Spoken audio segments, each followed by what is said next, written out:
Let's talk about something that's not just in the news anymore, but is a day-to-day business reality: climate change. We're going to break down how this huge global challenge is actually a very real operational issue for agricultural businesses, and more importantly, how you can flip the script and turn this risk into real resilience. So let's just jump right in with the single most important question for anyone in the agricultural world today. Seriously, take a look at your operations, your supply chain, your market. Are you actually ready for what's coming down the pipeline? You see, the threats, they aren't some abstract thing happening decades from now. If you're in horticulture, you are on the front lines. We're talking about weather that's getting more and more erratic, new pests showing up, and real pressure on the basics, like water and soil. And these aren't just farming problems, they're business problems that hit you right where it counts, your bottom line. All right, so this isn't some far-off theory. Let's dig into the hard data and see how this is already hitting businesses that look a lot like yours. This is a right-now problem that people are dealing with today. Now, check this out. This data from a recent International Trade Center survey is, well, it's pretty eye-opening.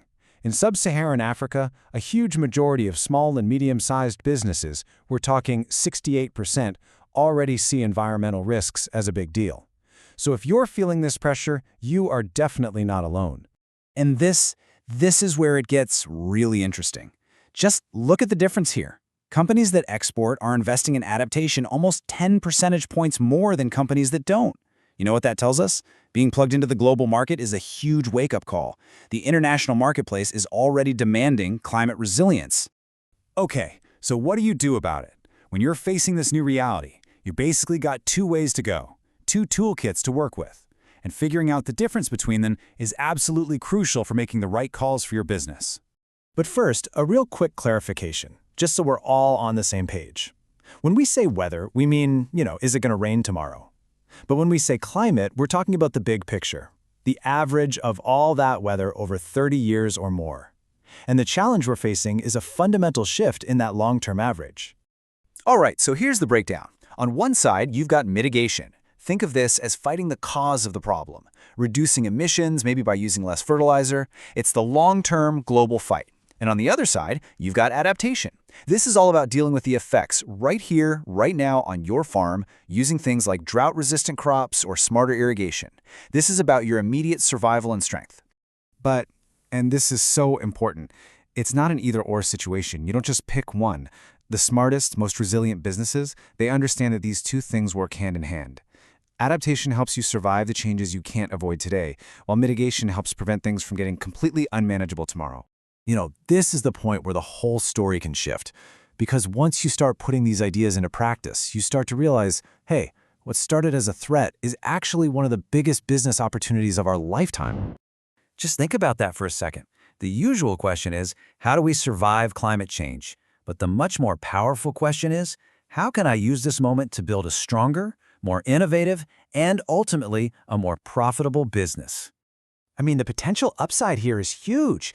This is your chance to be a leader in building more sustainable food systems. It's a way to get more competitive, to drive real innovation, and to meet the growing demands you're already seeing from both customers and regulators. This isn't just playing defense, it's playing offense. Now here's the best part. You don't have to go it alone. You don't have to reinvent the wheel. There are experts out there, partners who are ready to guide you on this path from risk to resilience. A perfect example of a partner like that is TD.COLEAD. I mean, this is literally what they do. They are all about helping horticultural businesses weave these smart, sustainable practices right into the very fabric of how you work. And their approach? It's a super practical roadmap. They start by opening your eyes to what's possible, then they help you test solutions that actually work on your farm. After that, it's all about sharing what works so everyone can benefit. And here's the kicker. They can even help you find the money you need to make these innovations happen. Okay, so this all sounds good in theory, right?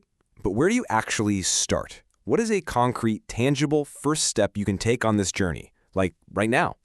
Well, a fantastic place to jump in is the Fit for Market Plus program.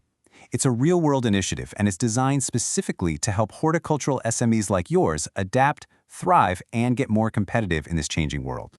And this is no small thing.